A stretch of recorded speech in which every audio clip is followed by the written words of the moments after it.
The Murder of Roger Ackroyd. This is definitely my favorite book by Agatha Christie. I was first introduced to Agatha Christie when I was cleaning and rearranging some books after shifting to a new home. And I came across this old dusty copy with wilted pages titled The Best of Agatha Christie, Poirot Edition. And I thought to myself, Poirot? Well, that's a peculiar name.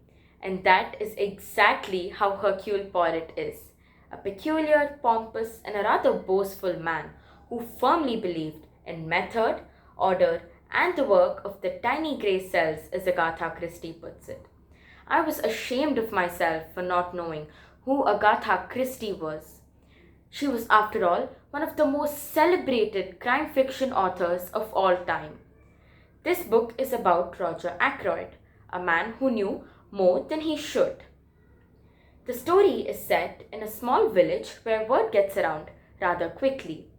In the recent scheme of events, Mrs. Firaz is said to have died due to an overdose of drugs. But the villagers have a different take on it. Mrs. Firaz is suspected to have murdered her former husband, and the villagers believed she died out of guilt. But Ackroyd knew better. Mrs. Firaz was being blackmailed, and she was tired of living life as a convict and a hostage to her blackmailer. So she decided to take her own life. Mr. Ackroyd was soon to find out who this murderer was through a letter written by Mrs. Firaz before her death. Soon after reading this letter, Mr. Ackroyd was found dead in his study with no trace of any letter.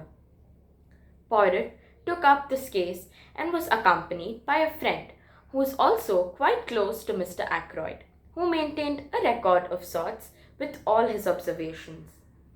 Even after a thorough investigation of all the people present on the night of Mr. Ackroyd's death, Poirot was still not able to point a finger on the murderer. So, he decided to read his friend's manuscript. And this manuscript led him straight to the murderer, who was none other than the writer of the manuscript himself. The plot is truly gripping. This book has not one, not two, but three murders that seem to be related. This book in particular is my favorite, as the killer is absolutely unexpected. The book also has a few good laughs, and Poirot's pompous manner is showcased at its best. I would definitely recommend this book to my peers, as the intricately woven plot will keep them hooked from the moment they lay their hands on this book, and they will not be able to put this book down until they reach the end, which is jaw-dropping to say the least. This book is a must-read for other avid crime fiction enthusiasts. Thank you.